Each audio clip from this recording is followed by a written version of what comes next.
LinkedIn पे, friends में, हर जगह बहुत हाई तौबा मची हुई है ना कि बैंक्स की जॉब काफ़ी टॉक्सिक हो गई हैं। बिल्कुल सही है, अगर आप सही जगह पर, सही पोजीशन पे नहीं है, सही बैंक में नहीं है, सही वर्टिकल में नहीं है, तो बिल्कुल टॉक्सिक हो सकता है। और ये सिर्फ बैंक में नहीं, कहीं पर भी हो सकता है। तो पहले बैंक में एंटर करने से पहले आप बैंक को थोड़ा अच्छे से समझ लें कि बैंक काम कैसे करता है, क्या वर्टिकल्स होते हैं, आपको किस तरीके की जॉब ऑप्ट करनी है।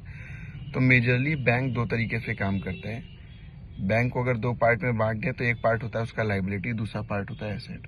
लाइबिलिटी हर वो चीज़ होती है जिसमें बैंक कस्टमर को पे ऑफ करता है इंटरेस्ट के रूप में। सपोज करिए आपने एक सेविंग अकाउंट खोला और उस पर आपको बैंक इंटरेस्ट दे रहा है, फिर आपने उसी में कुछ और पैसे डाले, एफडी बना दिए, उसमें भी बैंक आपको पैसे दे रहा है इंटरेस्ट के तौर पे। तो आपका बेनिफिट हो रहा है बैंक में पैसे जमा करने से, और वो बैंक के लिए लाइबिलिटी है क्योंकि बैंक को उसे पे ऑफ करना पड़ रहा है। दूसरा तरीका होता है एसेट्स। एसेट्स में क्या होता है मेजरली बैंक किसी को ज़रूरत है उसे बैंक लोन देता है, पैसे देता है। सपोज करिए कि आपको एजुकेशन के लिए लोन चाहिए, तो आपको बैंक पैसे देगा, तो आपसे बैंक चार्ज करेगा। यानी यहाँ पे बैंक के लिए आप एसेट है, बैंक आपसे कमाना शुरू कर चुका है। तो वो होम लोन होते हैं, लैप होता है, लोन अगेंस्ट प्रॉपर्टी होता है, ऑटो लोन हो सकता है, कमर्शियल व्हीकल लोन हो सकता है, बिजनेस लोन हो सकता है, वर्किंग कैपिटल हो सकती है। तो इस तरीके से बैंक जो है आपसे कमाता है। तो मेजरली बैंक डिवाइड होता है दो पार्ट में, लाइबिलिटी जिसमें बैंक आपको कमा करके देता है, और एसेट जिसमें बैंक आपसे कमाता है।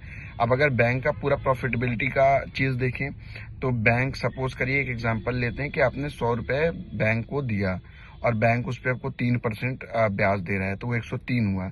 लेकिन वही पैसा बैंक किसी को लोन के तौर पे दे देगा।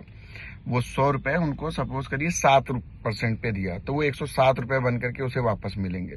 तो जो 4 रुपये का गैप होता है उसमें उनके जो भी ऑपरेशंस और सारी चीज़ों के कॉस्ट कटिंग करने के बाद जो नेट प्रॉफिट बचता है, तो उस तरीके से बैंक कमाता है। जो डिफरेंस था 3 रुपये और आपके 7 रुपये के बीच का, तो वो बैंक का प्रॉफिट होता है। तो इस तरीके से बैंक अर्न करता है, और ये बहुत वास्ट स्केल में होता है, बहुत सारे प्रोडक्ट हैं। तो जो आपने इन जनरल में सुना होगा लाइबिलिटीज़ में सेविंग अकाउंट्स होते हैं, एफडी होता है, रिकरिंग होता है, ये सारी चीज़ें लाइबिलिटीज़ में आ जाती हैं।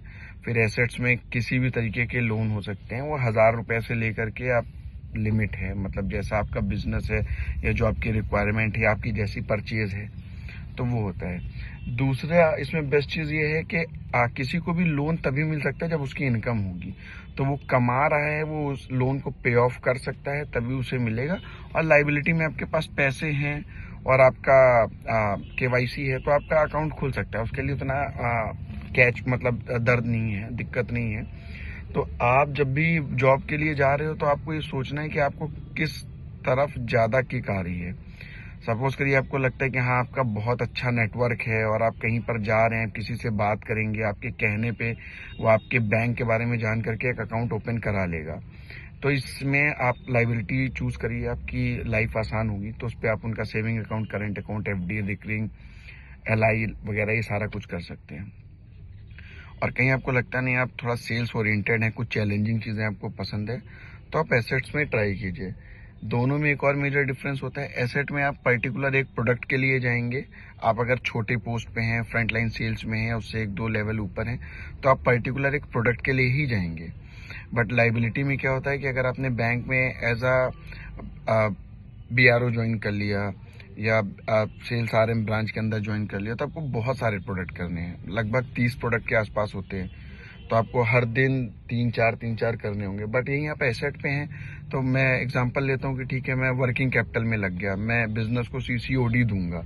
तो सीसीओडी देने में क्या है कि मैं बैंक कस्टमर के पास जाऊंगा, फिल्टर करूंगा, कस्टमर से मिलूंगा, उनके फाइनेंशियल्स देखूंगा, उनके बिजनेस को समझूंगा, प्रमोटर कितना स्ट्रांग है उसको समझूंगा, उसके बेस पे केस का प्रोफाइलर बना करके केस आगे सबमिट कर दूंगा। तो एक तरीका ये हो गया। ऐसे अगर मैं ऑटो लोन कर रहा हूँ तो मैं सिर्फ ऑटो लोन के लिए ही कस्टमर्स को टारगेट करूंगा। तो मुझे पता है कि किस तरीके से मुझे अपना रूट मैप बनाना है जिससे मुझे उस तरीके के कस्टमर्स मिले। तो मैं ज़्यादा से ज़्यादा जा करके विजिट करूंगा जो शोरूम्स होते हैं, तो मुझे वहाँ से रेफरेंसेस मिलेंगे। मेरे को एजुकेशन लोन देना है तो मैं स्कूल और कॉलेज पे जा करके करूँगा। मुझे होम लोन देना है तो मैं ज़्यादा से ज़्यादा बिल्डर्स को पकड़ूंगा और अपनी जो भी कोल्ड कॉल करूँगा या लीड्स मुझे मिलेंगी। तो ऐसे करके आपको मेजर, मैंने आपको बहुत ब्रॉडर टर्म्स में बताया, तो ऐसे आप समझो कि आपको लाइबिलिटी में जाना है या सेल्स में जाना है, एसेट्स टीम में, दोनों में ही इंसेंटिव होते हैं। आप जैसा काम करोगे वैसे आपको इंसेंटिव भी मिलेंगे। अभी मैंने बीच में एक और टर्म यूज़ किया था कि छोटे लेवल पे या फ्रंटलाइन सेल्स में या एक दो स्केल ऊपर होते हो आप, तो आपको सिर्फ एक प्रोडक्ट करना होता है। जहाँ पे मैं regional head, zonal head, state head के लेवल पे आता हूँ, तो वो 2 से 3 प्रोडक्ट देख सकते हैं। जैसे कि जो पर्सनल लोन देख रहा है वही बिजनेस लोन भी देख सकता है। हो सकता है बिजनेस लोन वाला ही वर्किंग कैपिटल देख रहा हो सकता है पर्सनल लोन वाला एजुकेशन लोन भी देख रहा हो। तो इस तरीके से चलता है। तो आप एक बार वाइजली चीज़ों को बैठिए, सोचिए, फोकस कीजिए, फिर से वापस से अप्लाई कीजिए। अप्लाई करने का तरीका मैंने अपनी पुरानी वीडियोस में बताया ही है। सबसे इजी तरीका होता है, किसी भी बैंक में, जिस भी बैंक में अप्लाई करना चाहते हैं उसकी वेबसाइट पे जाइए, करियर्स पे जाइए, टैलेंट पूल होगा। आप पर्टिकुलर किसी जॉब के लिए अगर आपको अप्लाई करना है, मिल रही है तो करिए, अदरवाइज टैलेंट पूल में डाल दीजिए। वहां से उनका एल्गोरिदम बेस्ट सूटेड प्रोफाइल के लिए आपको पिक करेगा। देन आपको कॉल आएगी, आपको प्रोफाइल समझ में आती है आप उसे ज्वाइन कीजिए, प्रोफाइल समझ में नहीं आती है आप उसे ड्रॉप कर सकते हैं और दूसरी प्रोफाइल देख सकते हैं। सेक्टर बहुत बड़ा है, आप अलग अलग अगर सेक्टर्स पे देखिए, मैं बीएफएसआई की बात करूं तो आपको इस पे बैंक मिल रहा है, एनबीएफसी मिल रही है, इस पे आपको इंश्योरेंस मिल रहा है, इस पे आपको इक्विटी मतलब म्यूचुअल फंड्स मिल रहा है। इसके अलावा भी कुछ चीज़ें हैं। लेकिन अगर आप बैंक में आते हो तो बैंक में आपका बेनिफिट क्या होता है, वर्टिकल वाइज। आप सपोज करिए बीआरओ लग गए हो तो आपको सारी चीज़ों का एक्सपीरियंस ही मिल जाएगा। आप अकाउंट तो खोल ही रहे हो, आपको एलआई भी करने को मिल जाएगा, आपको जीआई भी करने को मिल जाएगा, आपको म्यूचुअल फंड भी करने को मिल जाएगा। तो ये सारी चीज़ें आपको यहाँ पे अपॉर्चुनिटी मिल जाती है। एक बार अपने सीनियर्स या फ्रेंड्स में बात कीजिए, कोई स्पेसिफिक क्वेश्चन हो तो आप मुझे भी कनेक्ट कर सकते हैं।